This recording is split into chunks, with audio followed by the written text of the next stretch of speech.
चाहो कि नहीं, फूल तो मिल जाए पर हमें क्या नहीं चाहिए, कांटे नहीं चाहिए। फूल से प्यार है तो कांटों से भी तो प्यार करना पड़ेगा, तब तो तुम्हें फूल मिलेगा। कि नहीं, हमें तो फूल चाहिए, फूल चाहिए। कठिनाइयों से डरते हो, बस हम ठोकर नहीं खाना चाहते, जरा भी परेशानी नहीं भोगना चाहते हैं। तुम भूल गए हो, ठोकर खा के ही ठाकुर बनता है। क्या बनता है? बिना ठोकर खाए ठाकुर नहीं बनोगे। ठोकरें व्यक्ति को मजबूत बनाती है, ना कि कमजोर बनाती है। और जितनी सुविधाएं मिलेंगी उतने तुम कमजोर होते चले जाओगे।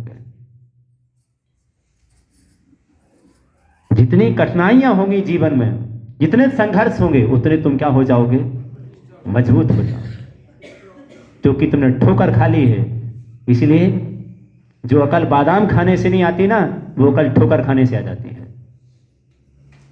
बादाम तो बहुत सारी खा ली लेकिन अकल नहीं आई, लेकिन एक ठोकर पड़ी तो अकल ठिकाने पर आ गई। इसका मायना तो ये होता है, ठोकर खाने के बाद फिर गलती नहीं होगा, क्योंकि वो सीख गया है। बहुत जबरदस्त सीख मिलती है। और हम सोचते हैं कि नहीं, हमें ठोकर ना मिले, हमें कोई कठिनाइयों से ना गुजरना पड़े, और हमें सफलता मिल जाए। और सफलता मिल भी जाएगी तो उसका कोई मूल्य नहीं होगा। संघर्ष के बाद यदि कोई चीज मिलती है तो उसका मूल्य होता है। संघर्ष के बाद दीक्षा मिली, संघर्ष के बाद मुनि बने, संघर्ष के बाद व्रत मिला। आचार्य भगवंत का एक बहुत बड़ा सोच था। वो कहते थे कि यदि ऐसा संयम मिल गया तुम्हें तो तुम मूल्य ही नहीं समझोगे। इसलिए 10 बार जब सिर रगड़ता था कि भगवान दीक्षा दे दीजिए, दीक्षा दे दीजिए, जब एक बार सुनते थे, ताकि तुम्हें जीवन भर याद रहेगा कि गुरु से दीक्षा ऐसे नहीं मिल गई है, बहुत बड़ी मेहनत से मिली है। क्योंकि जो वस्तु सरलता में मिल जाती है उसका कोई मूल्य नहीं होता है। क्योंकि तुम्हें प्रवचन गुरु सरलता में मिल रहे हैं। धर्म तो फ्री फोकट की वस्तु है, जब चाहे क्या है, फ्री फोकट कौन है? भगवान फ्री फोकट है, गुरु फ्री फोकट है, धर्म फ्री फोकट है, जब चाहे क्या है चले जाओ, सुन लो, इसका क्या मूल्य है? इसीलिए तो उसकी कदर नहीं है। यदि तुम्हारे 500,000 रुपया तुम्हारा लग जाता और कहते तब तुम्हें प्रवचन मिलेगा सुनने के लिए, फिर तुम ना यहाँ की बात करते ना वहां की बात करते, कहते 1000 रुपया लगा हमको सुनना है। क्योंकि तुम कीमत किसकी समझते हो? सोचिए, कठिनाई से जब कोई चीज मिलती है तब क्या है, उसका मूल्य होता है। हमारे बाप दादा जब बरसों बीत जाते थे, जब कोई मुराज यहां से निकलते थे, तरस जाती थी आंखें, कोई मुराज यहां से निकलेंगे और हम क्या करेंगे, हम उनके दर्शन कर लेंगे। कभी 2, 5, 10 साल में कोई मुराज का आगमन हुआ तो पूरा गांव क्या है, भगवान मुराज आए हैं, धन्य हो गया, आज महाराज के दर्शन कर लिए। दर्शन करने के लिए लाइन लगी है। यहां तो कब आ गए गुरु महाराज और कब चले गए पता ही नहीं चला।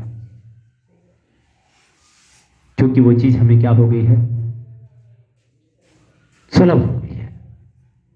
इसीलिए सुलभ होने से उसको हम समझते कि तो कुछ भी नहीं है, पर वो कितनी दुर्लभ है।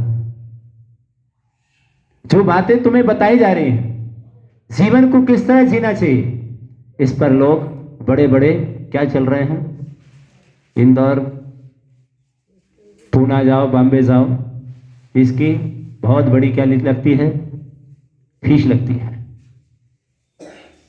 जब उनको मेडिटेशन मिलेगा तब उन्हें समझाया जाएगा कि जीवन कैसे जिया जाता है, मैनर्स क्या होता है। जो चीज सरलता से मिलती है हम उसका मूल्य नहीं कर पाते। यही तो रहा पूरी जिंदगी भर कि वो चीज बहुत दुर्लभ थी लेकिन हम उसका सम्मान नहीं दे पाए, उसको प्राप्त नहीं कर पाए। तो हमारे लिए कि हमें ऊपर उठने के लिए इन सारी चीजों को तो तुम अनंतवार करते रहे हो। जो सारभूत बात थी हमने उसको ग्रहण करने का कभी प्रयास नहीं किया। अपनी मानसिकता को यदि हम पवित्र कर लेते, अपने विचारों को बदल लेते, प्राणी मात्र के प्रति यह भाव आ जाता कि सुखी रहे सब जीव जगत के, कि भगवान सुखी रहे। हम सहयोग नहीं कर सकते हैं।